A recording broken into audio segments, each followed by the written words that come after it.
অটল বিহারী বাজপেয়ীর জন্মদিন উপলক্ষে ভারতীয় জনতা পার্টির ওবিসি মোর্চার ব্যবস্থাপনায় বিনামূল্যে স্বাস্থ্য শিবিরের আয়োজন শিলচরে।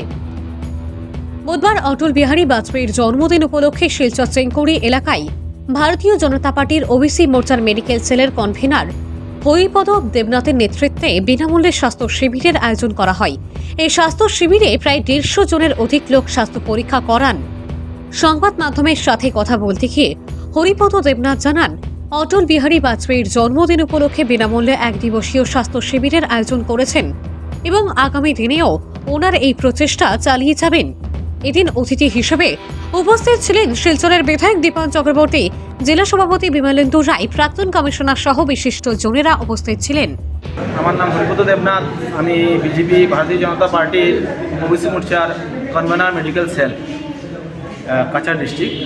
তো অ্যাকচুয়ালি আজকে আমাদের মাননীয়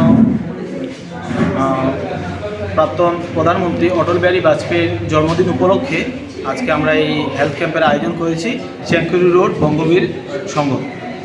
তো এখানের মধ্যে বিশিষ্ট নিউরোসার্জন ডক্টর শম্ভুদু ধর এবং অক্তার ডক্টর জিনিয়া দেব লায়েন্স হসপিটাল, তো ওনারা ছিলেন এবং একজন ডেন্টালও ছিলেন এবং মেডিসিন ডক্টরও ছিলেন। তো 150 শতাধিকের উপরেও পেশেন্ট এসেছে। আশা করি সবাই সুন্দর মতো চিকিৎসা ব্যবস্থা পেয়েছে এবং মেডিসিনও মানে বিনামূল্যে পেয়েছে। এখন পর্যন্ত চলছে আমাদের ক্যাম্প। তো ওবিসি মোর্চার পক্ষ থেকে আজকের এই প্রোগ্রাম, হ্যাঁ, ওবিসি মোর্চা অটল বিহারী বাজপেয়ীর যে জন্মদিন উপলক্ষে। আচ্ছা, কতজন দুস্থতার মধ্যে এই স্বাস্থ্য শিবির হয়েছে আজকে এখন অবধি 150 শতাধিকের উপরে লোক এসেছে। আরও 1 ঘন্টার মতো আমাদের চলবে, তারপরে আমরা 3টার সময় এটা বন্ধ করে দেবো। যেহেতু মোটামুটি আমাদের সকাল 11টা থেকে শুরু হয়েছে, এখন অবধি চলছে। অতিথিরা কে উপস্থিত ছিলেন? হ্যাঁ, অতিথিরা কে উপস্থিত ছিলেন? মাননীয় শিলচরের বিধায়ক দীপান চক্রবর্তী এসেছেন এবং ডিস্ট্রিক্টের যে এক্সিকিউটিভ মেম্বার নিত্য গোপাল এবং আমাদের এই 19 নম্বর ওয়ার্ডের এক্স কমিশনারও ছিলেন রাখি চৌধুরী।